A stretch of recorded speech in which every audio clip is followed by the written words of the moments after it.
চাবলৈ গ'লে ছাত্ৰ সন্থাত ধাৰাবাহিক আন্দোলনৰ ফলত যিটো লাহোৱাল জয়পুৰ সংযোগী পথ পুনৰ নিৰ্মাণৰ কাম হাতত লৈছিল। আজি নুমল শইকীয়া নামৰ যিজন ঠিকাদাৰে এই ৰাস্তাটো কাম কৰিছে, তেখেতলোকৰ যাৱতীয় যিবিলাক সামগ্ৰী নাই, সামগ্ৰী নথকাৰ ফলত তেলীয়াপটস্থিত গেছৰ পাইপ তেখেতলোকে খান্দি কেনে গেছৰ যি সৰবৰাহ ওলাই গৈছে, তেখেতলোকে আতংক সৃষ্টি হৈছে, ৰাইজৰ হাহাকাৰ লাগিছে। তেখেতলোকৰ অসাৱধানৰ কাৰণে আমি ইয়াৰ পৰা এটা কথা সকীয়াই দিব পাৰিছোঁ, তেখেতলোকে অতি শীঘ্ৰে এই গেছৰ পাইপলাইনসমূহ বন্ধ কৰিবলৈ মই আহ্বান জনালোঁ। ইয়াৰ লগে লগে যিবিলাক যাৱতীয় তেখেতলোকৰ সামগ্ৰী লাগে, অতি নিষ্ঠা আৰু সততাৰে এই কাম কাজ কৰিবলৈ মই অনুৰোধ জনাইছোঁ। যিহেতু জয়পুৰ দুলীয়াজান যি সংযোগী পথ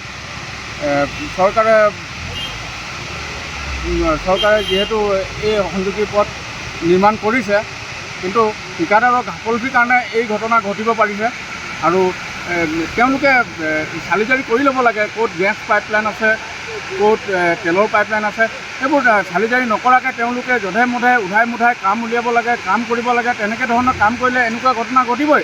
আৰু এই ঘটনাত আমাৰ ৰাইজে আতংকিত হৈছে, ৰাইজে ভয় খাইছে যে ভৱিষ্যতে কি হ'ব, ভৱিষ্যতে হয়তো আমাৰ ইয়াত এই বাগজান নহয় হয়তো ডিগবৈ তেনেকুৱা ঘটনা ঘটিব নেকি, সেইবোৰ লৈ ভয় খাইছে। মই এটাই অনুৰোধ অসম ছাত্ৰ সন্থা আটছাৰ ফালৰ পৰা যে তেওঁলোকে চালি জাৰি কৰি ল'ব লাগে, তাৰপিছত কামত হাত দিব।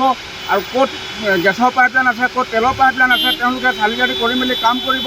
আৰু ভৱিষ্যতে এনেকুৱা ঘটনা নঘটিবৰ কাৰণে আমি আটছা ছাত্ৰ সন্থা লাহোৱাল শাখাৰ তৰফৰ পৰা তেওঁলোকক দাবী জনাই আছোঁ।